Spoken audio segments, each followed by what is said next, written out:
আসসালামু আলাইকুম, স্বাগতম জানাচ্ছি বিবিসি নিউজ আন্তর্জাতিক সংবাদে। শুরুতেই সংবাদ শিরোনাম, এরপর বিস্তারিত। বিক্ষোভ দমনে ইরান ব্যর্থ হলে খুব কঠোরভাবে জবাব দেবে যুক্তরাষ্ট্র। আলেপ্পোর আশরাফিয়াহ নিয়ন্ত্রণ নিয়েছে সিরীয় সেনাবাহিনী। মার্কিন সামরিক বাজেটে বড় লাফ দিলেন ডোনাল্ড ট্রাম্প। আমার আন্তর্জাতিক আইনের প্রয়োজন নেই, ট্রাম্প। দর্শক, এতক্ষণ শুনছিলেন সংবাদ শিরোনাম। এখন বিস্তারিত।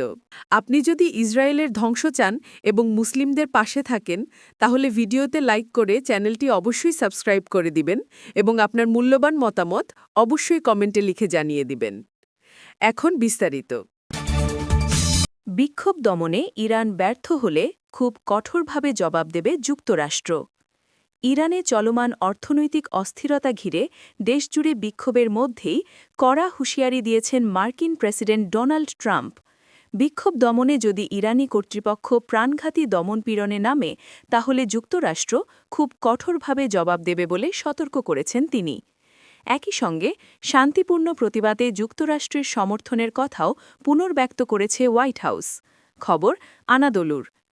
প্রেসিডেন্ট ডোনাল্ড ট্রাম্প বৃহস্পতিবার বলেন, ইরানে চলমান বিক্ষোভ দমনে যদি বিক্ষোভকারীদের হত্যা করা হয়, তাহলে যুক্তরাষ্ট্র ইরানকে খুব কঠোরভাবে আঘাত করবে।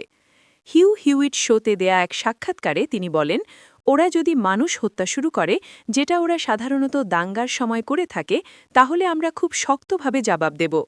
তিনি আরও বলেন, তাদের খুব কড়া ভাষায় আগেই জানিয়ে দেওয়া হয়েছে, এখন আমি যেভাবে বলছি তার চেয়েও কঠোরভাবে, যদি তারা এমন কিছু করে, তাহলে তার চরম মূল্য দিতে হবে। এদিকে যুক্তরাষ্ট্রের ভাইস প্রেসিডেন্ট জে.ডি. ভ্যান্স বলেছেন, ইরানসহ বিশ্বজুড়ে শান্তিপূর্ণ প্রতিবাদকারীদের পাশে রয়েছে যুক্তরাষ্ট্র। হোয়াইট হাউসে এক সংবাদ সম্মেলনে তিনি বলেন, যারা শান্তিপূর্ণভাবে প্রতিবাদ করছে এবং নিজেদের অধিকার আদায়ের কথা বলছে, আমরা অবশ্যই তাদের সমর্থন করি। ভ্যান্স একই সঙ্গে ইরানের পারমাণবিক কর্মসূচি নিয়ে আলোচনার গুরুত্ব তুলে ধরে বলেন, এ বিষয়ে যুক্তরাষ্ট্রের সঙ্গে বাস্তব ও অর্থবহ আলোচনা করাই তেহরানের জন্য সবচেয়ে বুদ্ধিমানের কাজ।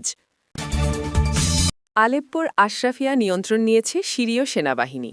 সিরিয়ার আলেপ্পো শহরের কেন্দ্রস্থ আশরাফিয়া এলাকার অধিকাংশ অংশের নিয়ন্ত্রণ নিয়েছে সিরীয় সেনাবাহিনী। এতদিন এলাকাটি পিকেকে গোষ্ঠীর দখলে ছিল। তুরস্কের রাষ্ট্রীয় বার্তা সংস্থা আনাদোলু এজেন্সি তাদের এক প্রতিবেদনে এ খবর জানিয়েছে। আলেপ্পো শহর কেন্দ্রে পিকেকে বিরোধী অভিযানে যুক্ত সামরিক সূত্র থেকে জানা গেছে, সিরীয় সেনারা দক্ষিণ, পশ্চিম ও উত্তর দিক থেকে আশরাফিয়া এলাকায় প্রবেশ করে অধিকাংশ অংশ দখলে নিতে সক্ষম হয়েছে। একই সঙ্গে সিরীয় স্বরাষ্ট্র মন্ত্রণালয়ের বিশেষ টাস্ক ফোর্স ইউনিট এলাকায় তল্লাশি ও নিরাপত্তা নিশ্চিতকরণ অভিযান শুরু করেছে। তবে আশরাফিয়া এবং পার্শ্ববর্তী শেখ মাকসুদ এলাকায় এখনও কিছু কিছু স্থানে সন্ত্রাসী গোষ্ঠীর সঙ্গে সেনাবাহিনীর সংঘর্ষ চলছে। আলেপ্পোর গভর্নর আজ্জাম ঘারিব এক বিবৃতিতে বলেন, খুব শিগগিরই অভ্যন্তরীণ নিরাপত্তা বাহিনী এই দুই এলাকায় মোতায়েন করা হবে, যাতে পুরোপুরি নিরাপত্তা নিশ্চিত করা যায় এবং বাস্তুচ্যুত বাসিন্দারা নিরাপদে নিজ নিজ ঘরে ফিরতে পারেন। মার্কিন সামরিক বাজেটে বড় লাফ দিলেন ডোনাল্ড ট্রাম্প। মার্কিন প্রেসিডেন্ট ডোনাল্ড ট্রাম্প ২০২৭ সালের সামরিক বাজেটের জন্য $১.৫ ট্রিলিয়ন একটি উচ্চাভিলাষী প্রস্তাব পেশ করেছেন। এটি ২০২৬ সালের জন্য অনুমোদিত $৯০১ বিলিয়ন বাজেটের তুলনায় প্রায় ৬৬% বেশি। খবর সামা টিভির।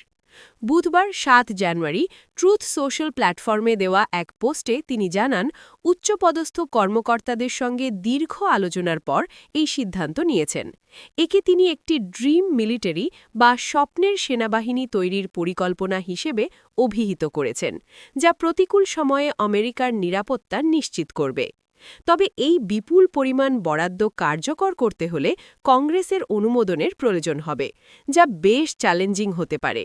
বর্তমানে সিনেট ও প্রতিনিধি পরিষদে রিপাবলিকানদের সামান্য সংখ্যাগরিষ্ঠতা থাকলেও বাজেট বিশেষজ্ঞরা এই পরিকল্পনার ব্যয়ভার নিয়ে সংশয় প্রকাশ করেছেন। আমার আন্তর্জাতিক আইনের প্রয়োজন নেই, ট্রাম্প। ভেনেজুয়েলার প্রেসিডেন্ট নিকোলাস মাদুরোকে অপহরণের পর বিশ্বজুড়ে মার্কিন প্রেসিডেন্ট ডোনাল্ড ট্রাম্প আগ্রাসী নীতি অনুসরণ করছেন এই প্রসঙ্গে তিনি আন্তর্জাতিক আইন প্রত্যাখ্যান করেছেন। তিনি জানিয়েছেন তাঁর এই নীতিগুলোকে কেবল তার ওন মোরালিটি বা নিজস্ব নৈতিকতায় নিয়ন্ত্রণ করতে পারে।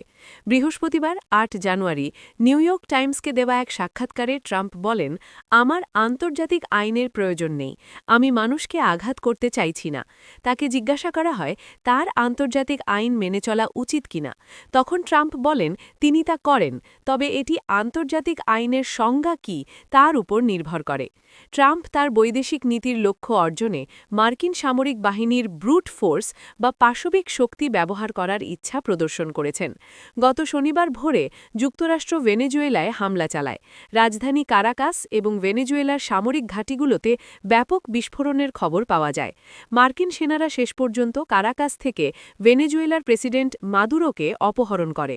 সমালোচকেরা বলছেন এটি জাতিসংঘ সনদের সুস্পষ্ট লঙ্ঘন, যা যে কোনো রাষ্ট্রের আঞ্চলিক অখণ্ডতা বা রাজনৈতিক স্বাধীনতার বিরুদ্ধে বল প্রয়োগ বা বল প্রয়োগের হুমকি নিষিদ্ধ করে। ভেনেজুয়েলায় এই হামলা মার্কিন প্রেসিডেন্টের যুদ্ধংদেহী মনোভাবকে আরও বাড়িয়ে দিয়েছে বলে মনে হচ্ছে। উল্লেখ্য, গত মাসে তিনি উদ্বোধনী ফিফা শান্তি পুরস্কার লাভ করেছিলেন।